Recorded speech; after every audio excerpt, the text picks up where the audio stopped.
Princess Beatrice just torched the Sussex playbook by quietly doing everything Harry and Meghan say is impossible and doing it better.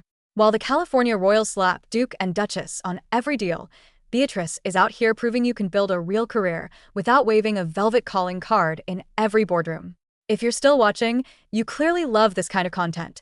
So hit subscribe so you never miss the next one. Here's what you're going to learn today: how a single, stripped-down LinkedIn profile flipped the royal branding debate on its head, why Beatrice, Eugenie, Zara, Peter, Lady Louise, and their cohort are winning on merit, how Harry and Meghan's title-first strategy keeps backfiring, and why King Charles's slimmed-down monarchy quietly rewards substance over spectacle. By the end, you'll have the receipts to decide which model actually works, and which one is burning reputational capital for short-term clicks. Let's start with the tiny detail that detonated a massive conversation: Princess Beatrice's LinkedIn. No H-chart. No glittering title in neon letters.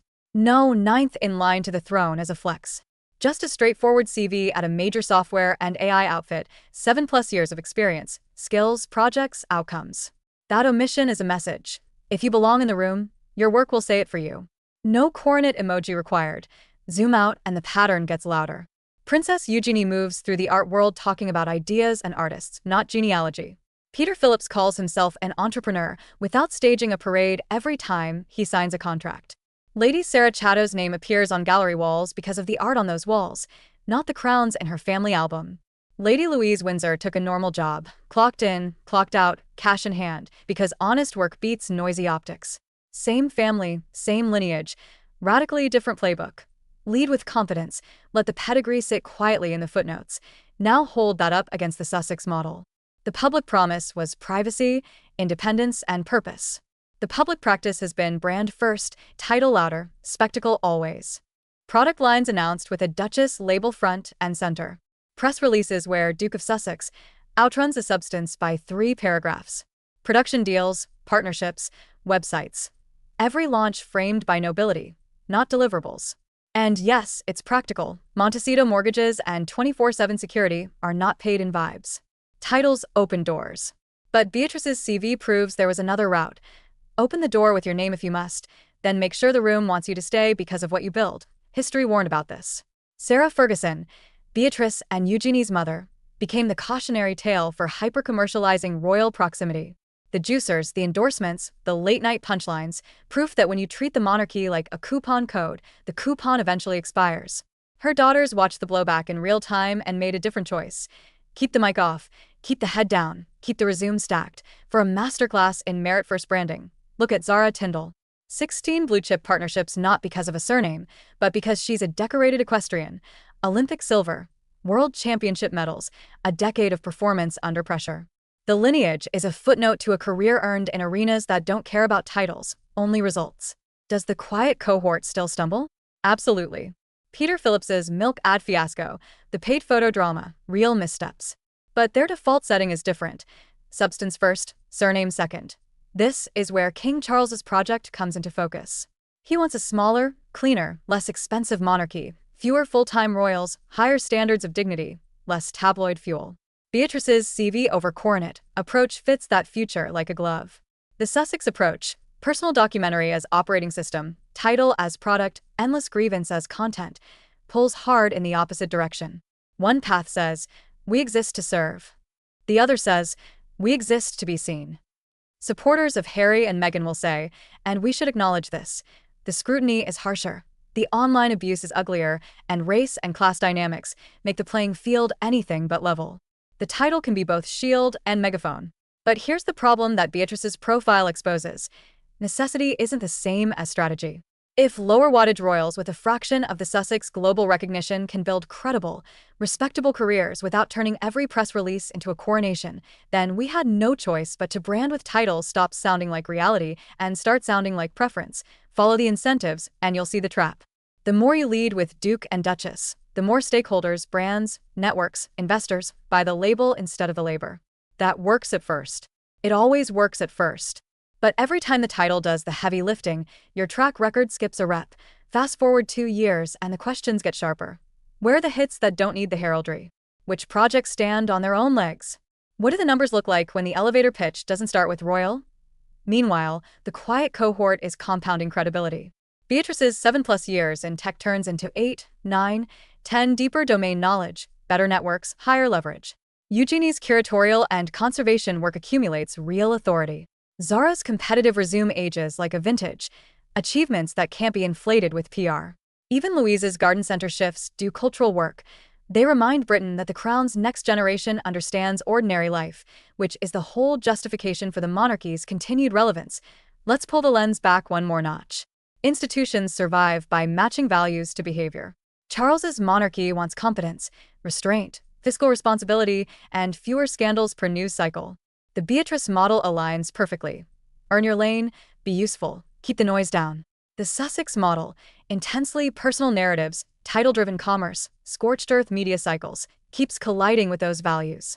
And in a recession-shadowed UK, with a skeptical public, every collision costs votes in the only poll that matters for a constitutional monarchy: consent. Does this mean Harry and Meghan can't pivot? Not at all. It means the pivot has to be real. Less heraldry, more delivery. Fewer press release coronets, more measurable outcomes. Build ventures where the most interesting line in the deck is the product roadmap, not the family tree. Lead with the work even when the work is slower, quieter, and harder to sell in a thumbnail. Prove that your name opens the door, but your execution keeps the contract. Here's the uncomfortable calculus nobody on the PR circuit wants to say out loud. Titles are depreciating assets when overused. Every time the brand leans on them, the public discounts them a little more. Resumes, on the other hand, are compounding assets. They get heavier with time. Beatrice is compounding. The Sussex brand, as currently run, is depreciating. And depreciation masquerading as momentum looks like motion until the renewal stopped at So where does this go next? 3 scenarios. 1. The status quo holds. Titles stay loud, deals stay headline heavy, and the gap between attention and achievement keeps widening. 2. A partial reset.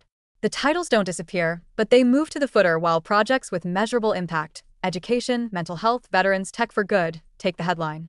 3. A full pivot to merit.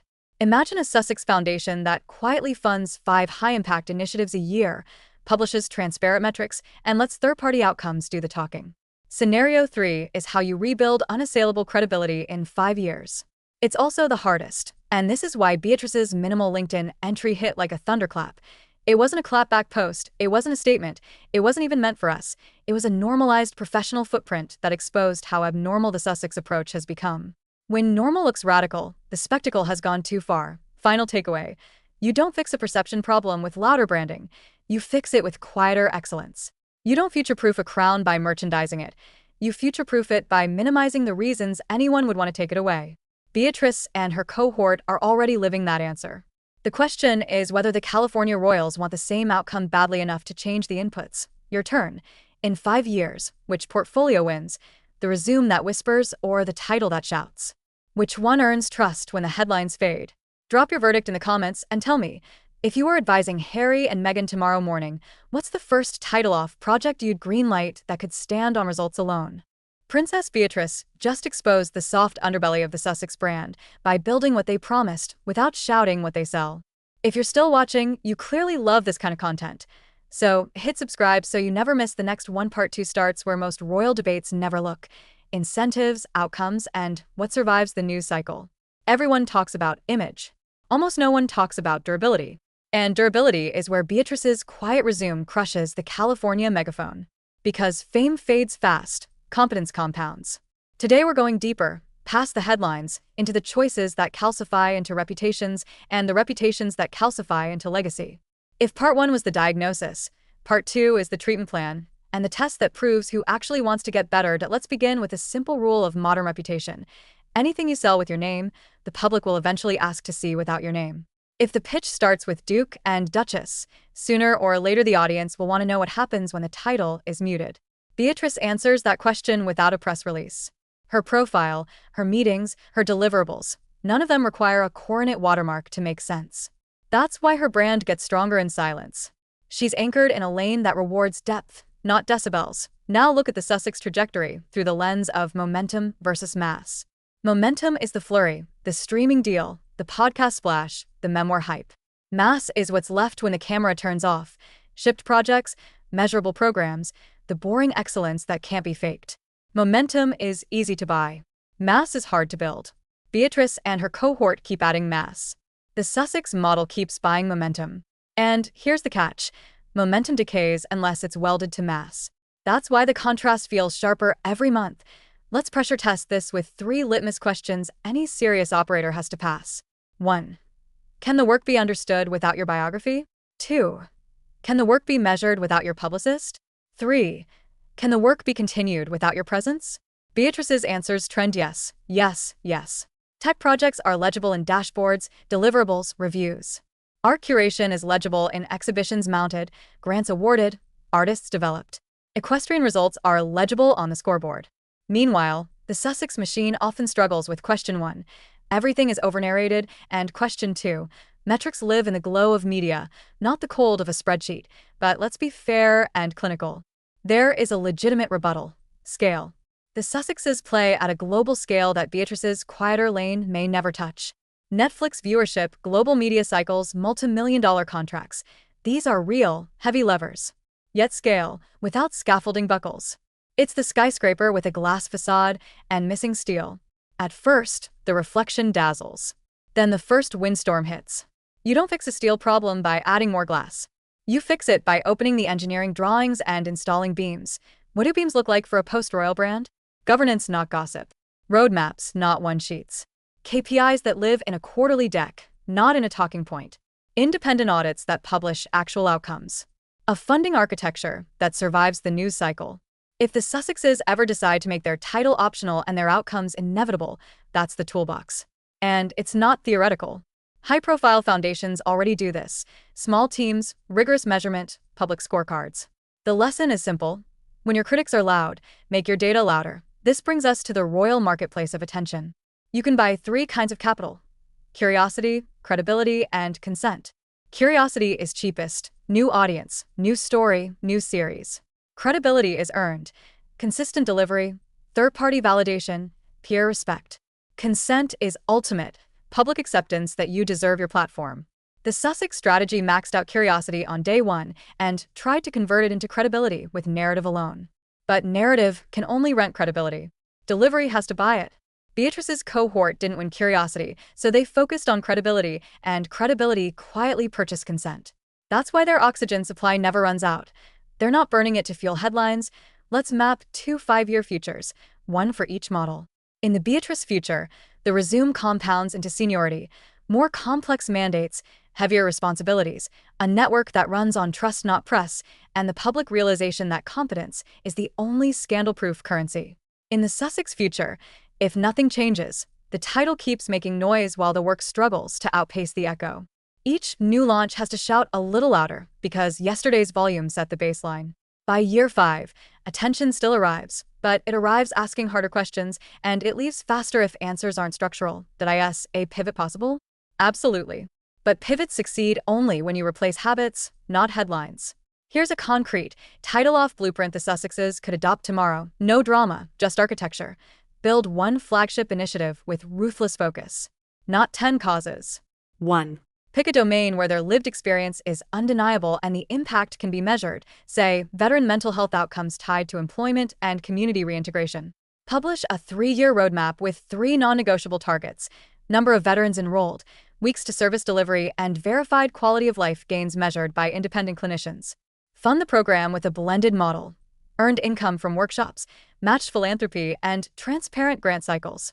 Hire a program director with authority to say no to media when media would harm delivery. Release quarterly dashboards, open data, not glossy PDFs. Put their names on the first page. Put their numbers on every other page. Do that for 12 quarters, and the brand rewrites itself. Why does this matter to the monarchy at large? Because the crown is trying to prove that it understands the modern exchange rate between privilege and performance. In a world allergic to inherited advantages, the only defense is demonstrable service. The Beatrice cohort offers the palace of proof point. Here is what post-titles, post-spectacle dignity looks like. It is unglamorous, difficult, and sustainable. It tells taxpayers, we are not siphons. We are citizens with unusual last names doing ordinary work unusually well. That message buys time and tolerance. The loud alternative spends both. Let's also talk about the optics of restraint. Restraint is not silence. It's signal control. Restraint says, I could make this about me, but I won't. I could headline my title, but I'll headline the mission. The public reads restraint as respect. Brands read restraint as reliability. Institutions read restraint as maturity. Beatrice's tiny digital footprint in places that reward noise is not accidental, it's professional. It signals that the work is the product. That's catnip for serious partners who want low-drama collaborators. It's also kryptonite to critics, because there's nothing sticky to attack, and yes, the quiet model can misfire. When Peter Phillips allowed his title to headline a commercial, the backlash was instant. That's the calibration lesson. One wrong optic can burn a year of restraint. But the cohort's response tells you everything.